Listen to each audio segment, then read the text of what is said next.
Live from the KWQC Broadcast Center, this is TV6 News at Noon.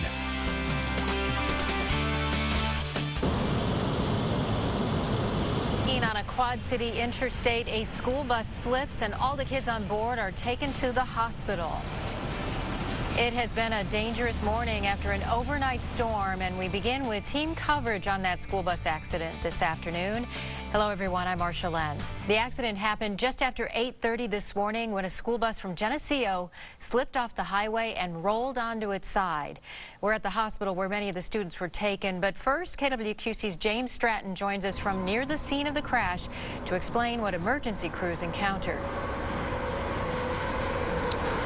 Marcia, yeah, we're just on Interstate 80, just from where the accident took place. As you can see behind me, traffic is moving just fine right now, but this was the scene earlier when a Geneseo school bus lost control and flipped on its side. As you can see, this was a mini bus and not a full-size school bus. 11 kids were on board heading to a field trip.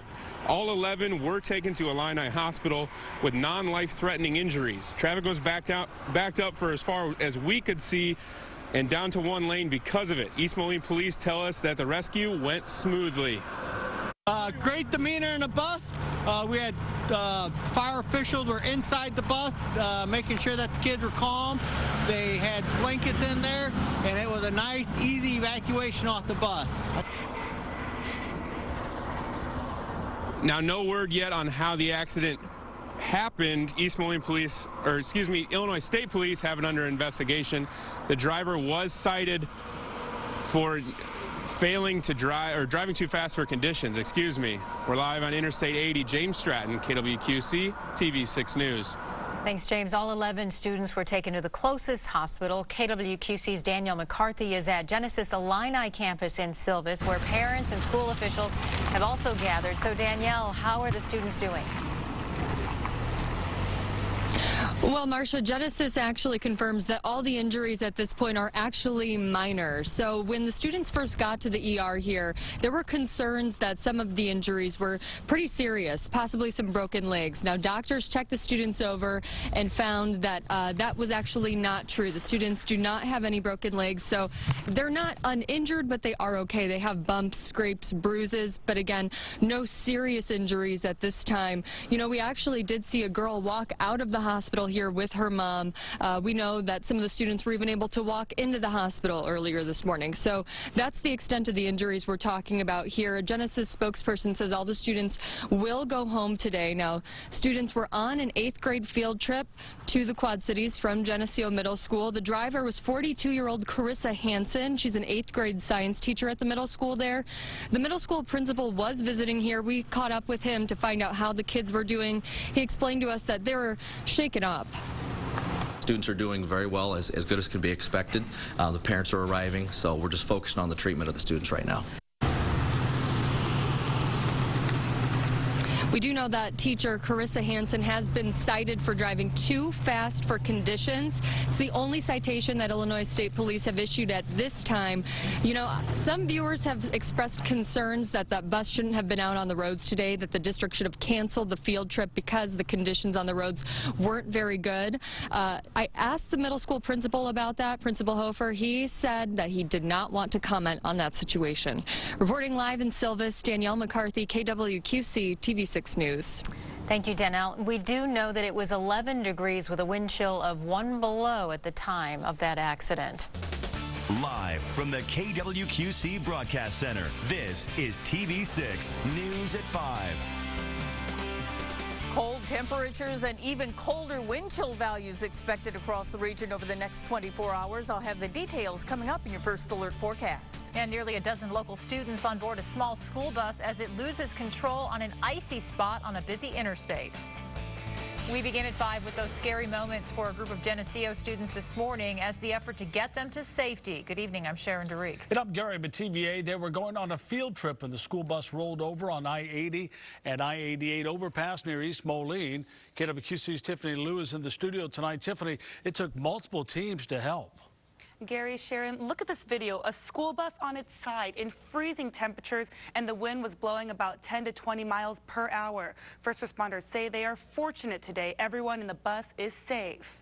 The Geneseo District School Bus unfortunately hit a patch of black ice and lost control of the bus. The small school bus rolled over to its side. 11 8th grade girls on board and one teacher, Carissa Hansen, who drove the bus. Several ambulance crews that came out. You had the fire crews that came out. You had many troopers that showed up on the scene. Trooper Jason Wilson of the Illinois State Police says it was all hands on deck. 6 students walked out on their own, but the East Moline Fire Department had a big task ahead. In the inside of the bus, we found 5 students that were injured, couldn't extricate themselves from the bus, and a teacher that was tending aid to them. Battalion Chief Kurt Frerick says all the girls remain calm. What's your name? Hey, where are you guys going today?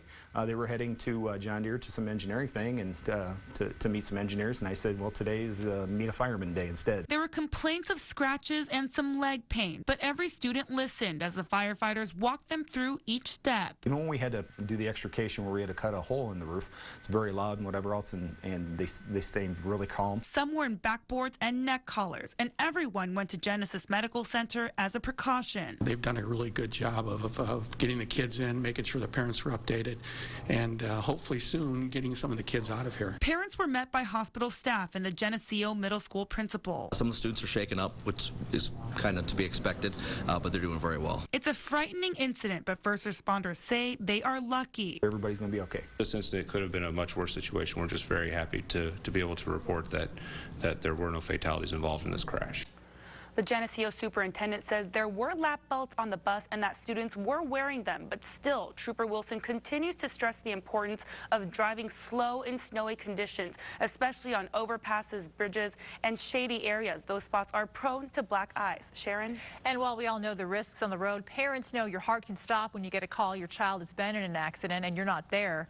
It happened for nearly a dozen parents this morning. KWQC's Elizabeth Goodsett is live now in Silvis, and many rushed to the hospital to be with their children. Elizabeth.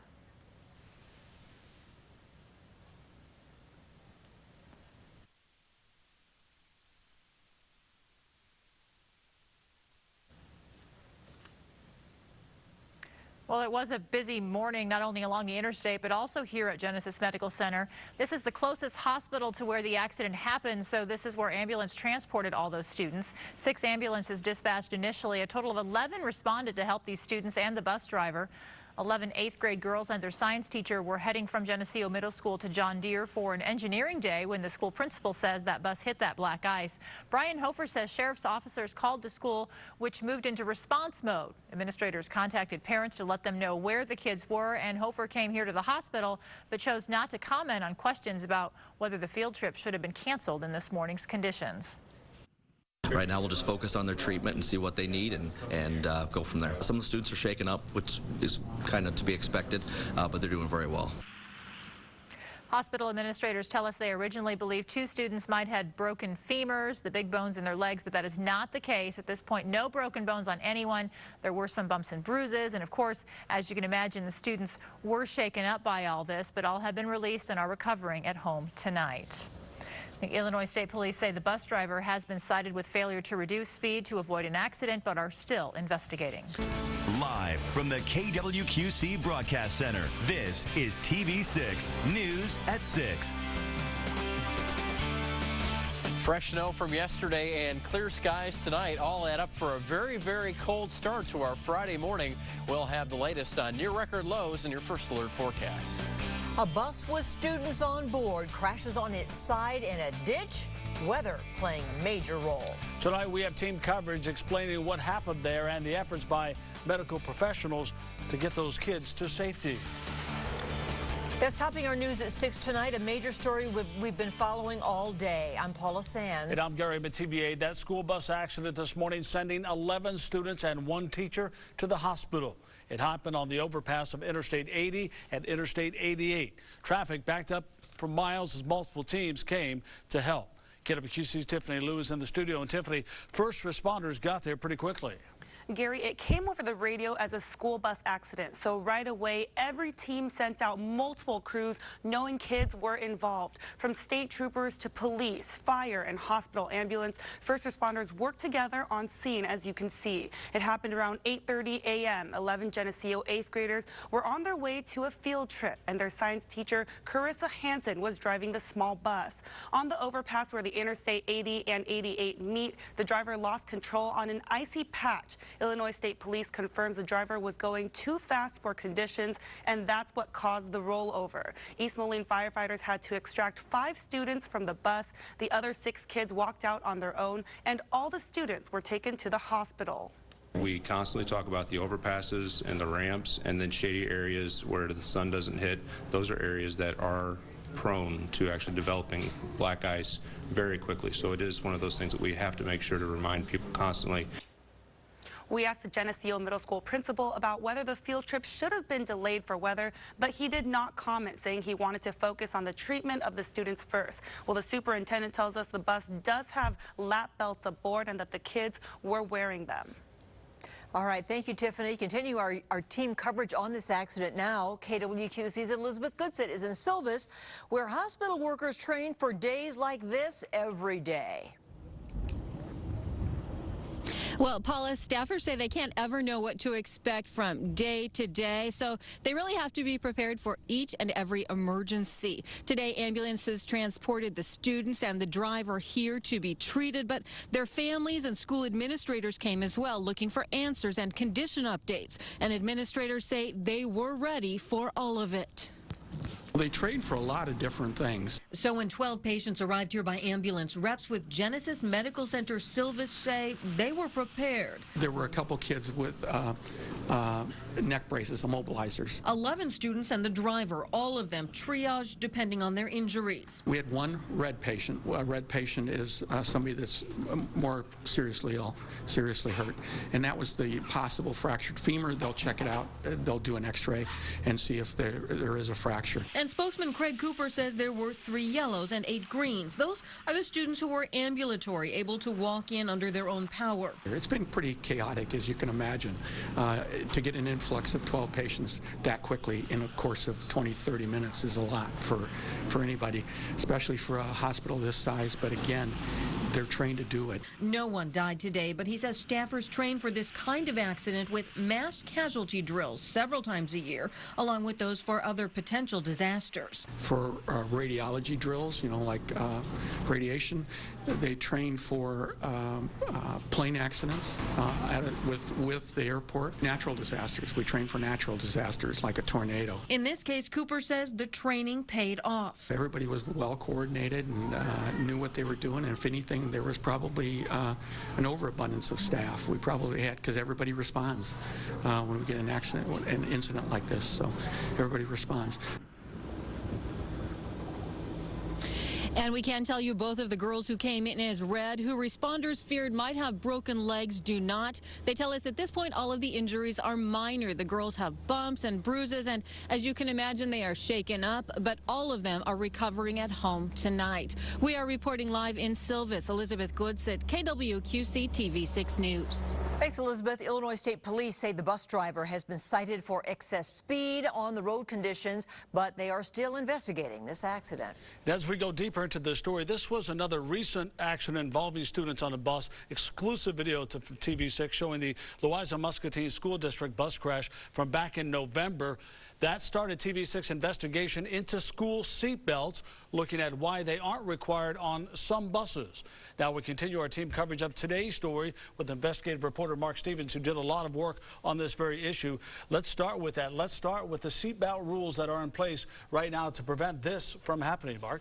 Well, the large buses don't have a rule to do that, and that's something we looked at in that investigation. But today we're looking at small school buses. Now, small school buses, the 10,000 pounds and under, and that's important, those are required to have seat belts, the lap belts. In fact, they've had that rule for about 30 years, ever since the original designs came into place back in the 70s. So different rules for different buses, and as we pull up a picture, if we can, here to show us what kind of buses we're talking about, activity bus versus full-size bus, and what are the rules here? Yeah, that's the school bus we were talking about. Just a regular yellow small school bus that's under 10,000 pounds. That's had to have seat belts, the lap belts, since the 70s. Now the bus in today is what's known as an activity bus. Now that was designed to give the groups like Head Start and school districts a safer option if they're taking kids not from home or school but to say field trips and stuff. Those are basically a small school bus, just forget the yellow paint and some of the safety features. Those also have to have the seat belts, the lap belts if they're under 10,000 pounds, and ever since 2011 in October those rules got upgraded. Now newly manufactured school buses like this size have to have the full lap and shoulder belts like you'd get in a car. All right, so now to who sits here and drives the school bus. In the case today, a teacher was driving that, not perhaps a designated bus driver. What are the rules on that? Well, under Illinois law, that driver doesn't have to have a school bus license per se if it's just a non-curricular trip. I talked to the superintendent. That was what this qualified under. There were not a large amount of students, and it wasn't something that the students were required to do. Had it been some kind of a school function where students were required to go, that would have kicked in a different set of rules, and then the driver would have had to been a licensed school bus driver. So basically anyone with a valid driver's license can drive this That's correct in Illinois. I'm not 100% sure on the Iowa rules. This got kind of into the nitty-gritty of some school bus regulations. Good information, Mark. Thank you.